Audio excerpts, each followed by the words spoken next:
Savoie, très exactement à Thonon-les-Bains, au bord du lac Léman, avec son aire de Riviera, mais aussi une ville très intéressante au point culturel et historique. Allez, suivez-nous.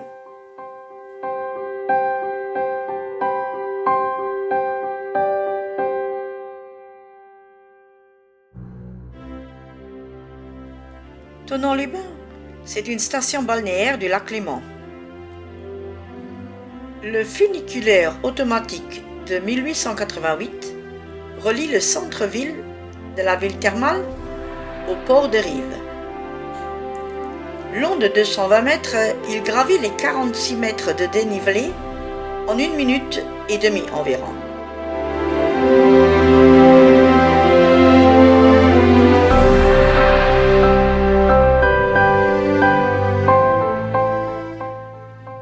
Mais le lac Léman, c'est 582 km², 73 km de longueur, 309 mètres de profondeur et 180 km pour faire le tour.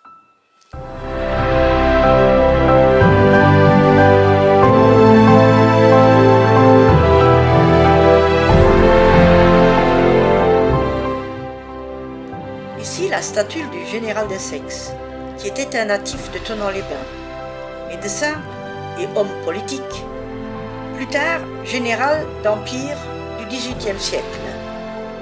Surnommé l'intrépide par l'empereur Napoléon lui-même, il décéda le 26 octobre 1834.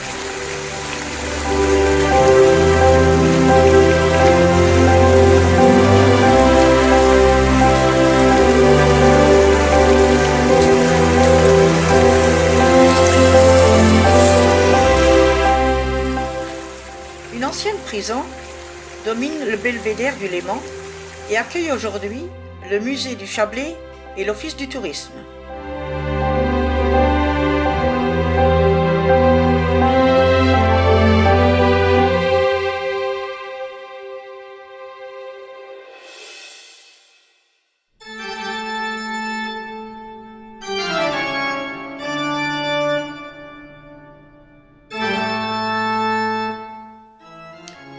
C'est en 1885 que fut décidé de construire une imposante cathédrale néogothique avec l'intention de démolir l'ancienne église Saint-Hippolyte et le presbytère.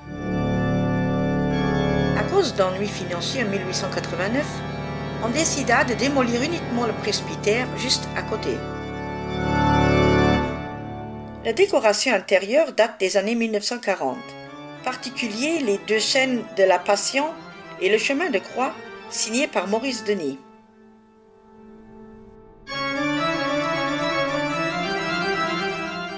Grâce à une partie de la population thononnaise qui s'éleva contre la destruction de l'ancienne église, elle fut classée en 1909 de monument historique.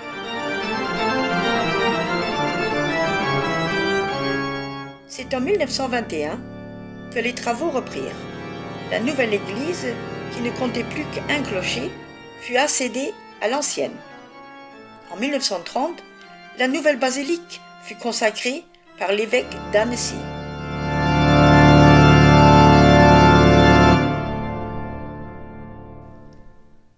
La basilique Saint-François de Sales et l'église Saint-Hippolyte sont comme des sœurs siamois, collées ensemble. Elles partagent le même clocher, seul le style baroque permet de savoir où commence l'une et où finit l'autre.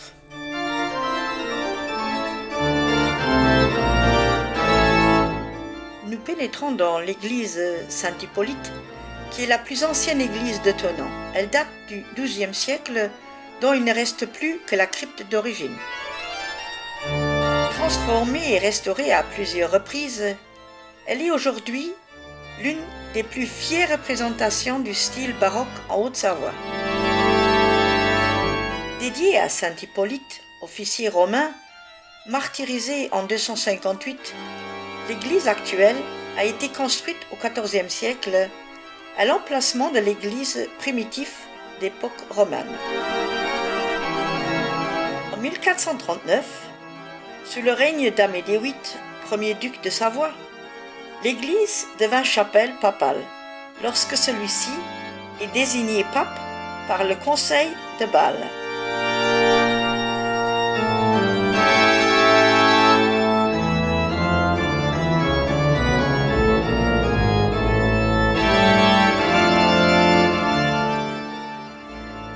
Durant l'invasion bernoise de 1536, les protestants l'utilisaient comme temple. En 1594, saint François de Sales ramène Chablais à la foi catholique et il y célèbre la messe de Noël de 1598.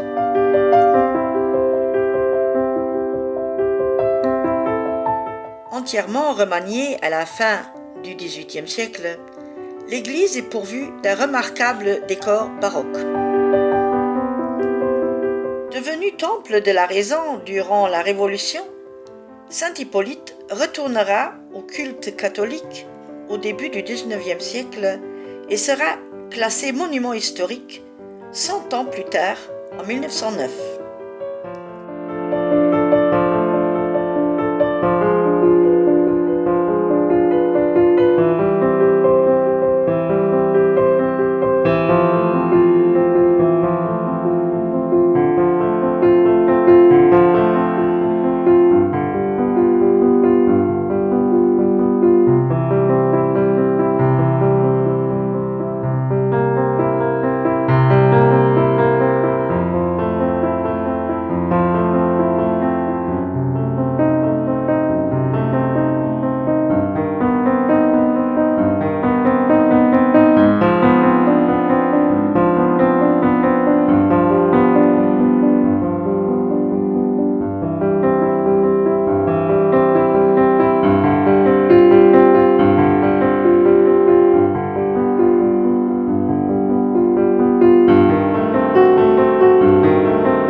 Les deux fresques de la façade extérieure représentent saint Philippe Néri à gauche et saint Maurice d'Agore à droite.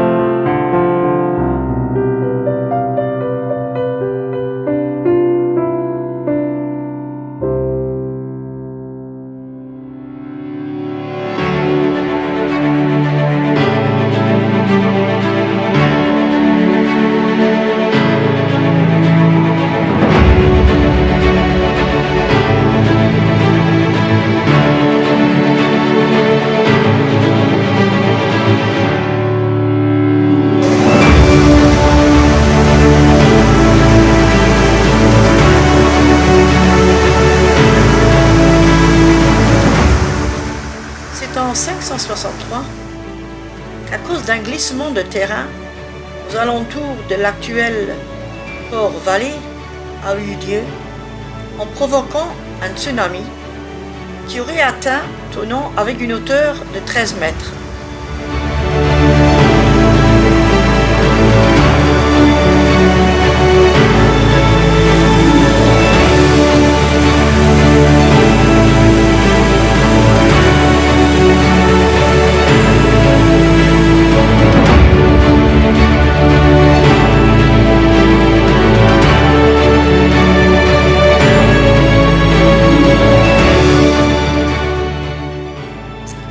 Sans doute immanquable et le plus célèbre lac par sa grandeur et ses paysages, ambiance Riviera.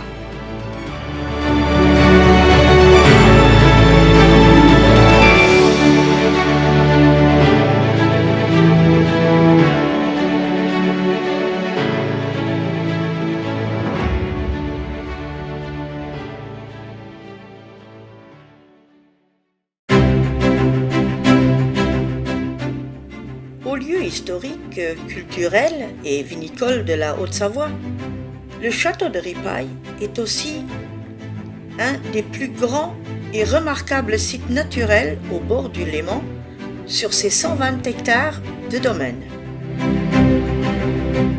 C'est en 1434 que Amédée VIII, premier duc de Savoie et futur pape, construit le château qui, comptant alors 7 tours, dont il n'en reste que 4 aujourd'hui.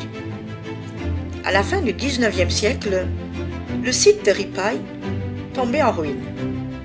La famille alsacienne Frédéric Engel-Gross, propriétaire des filatures DMC et grand amateur d'art, en tomba amoureux de ce site et en fit l'acquisition.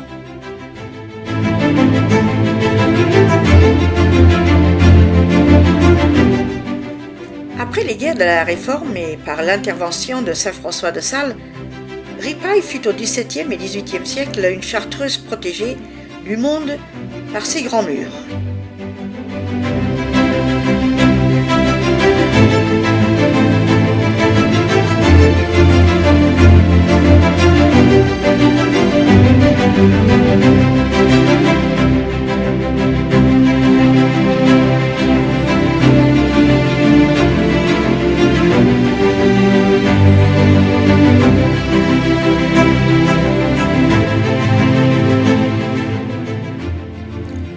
En particulier, le fameux écrivain, musicien et miniaturiste y rencontrait des princes, des rois et même un empereur, ce restaurant avec les succulentes recettes de maître Chicard, cuisinier d'Amédée VIII et buvant déjà du vin de Ripaille.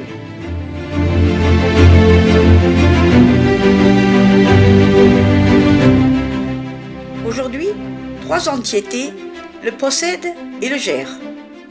La Fondation Ripaille est propriétaire du château et de 4 hectares de terrain. La ville de Thonon-les-Bains est propriétaire d'un terrain de bois et des prés d'une superficie d'environ 30 hectares. La famille Necker-Engel, descendante de Frédéric Engel-Gross, est propriétaire du reste des bois, des prés et jardins, ainsi que du vignoble réputé et des bâtiments de l'ancienne chartreuse de Ripaille.